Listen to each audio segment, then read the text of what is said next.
Iran may pose a nuclear threat to the United States. Good morning, I'm Miranda Khan, and this is your Newsmax Now update. Several reports writing for Newsmax.com say due to recent reports that Iran has developed a new intercontinental ballistic missile are proof the country poses a threat to the U.S. It's celebration time in New England. This is the Patriots become Super Bowl champs once again. They beat the Seahawks last night 28-24. Quarterback Tom Brady was named MVP. The key play, the Patriots picking off Seattle quarterback Russell Wilson at the goal line with less than 30 seconds in the game. Another record weekend for American Sniper. Woman and a kid 200 yards out. The Clint Eastwood movie about Navy SEAL sniper Chris Kyle took in nearly $32 million. That's a record for a Super Bowl weekend. Altogether, the movie has now earned close to $250 million. Bobby Christina Brown, the daughter of late singer Whitney Houston, continues fighting for her life.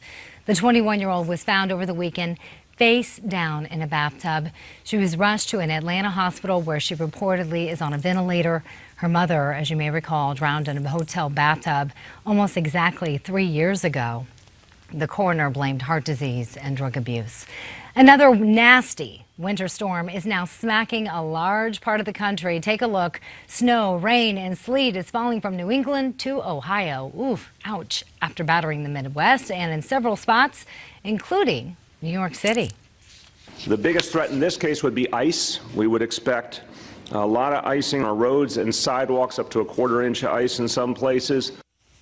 The storm is expected to make a mess of things for much of the day. New York's expected to get a few inches of snow. Boston could get another foot.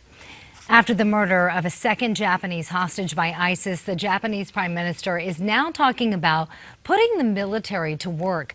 ISIS says it killed Kenji Goto over the weekend. Today, the Japanese prime minister says he wants to talk about a framework that would allow Japan's military to rescue citizens in danger. Right now, the country has a ban on the military fighting overseas. Freedom today for an Australian journalist who had been jailed in Egypt for more than a year. Peter Greste's family has been celebrating after the release yesterday. Greste was one of 3 Al Jazeera journalists who had been sentenced to years behind bars in Cairo on various charges, including aiding a terrorist group. Well, the groundhog has spoken. This Groundhog Day, the little guy popped out of the hole in western Pennsylvania. He apparently saw a shadow, so you know what that means. Another 6 weeks of winter.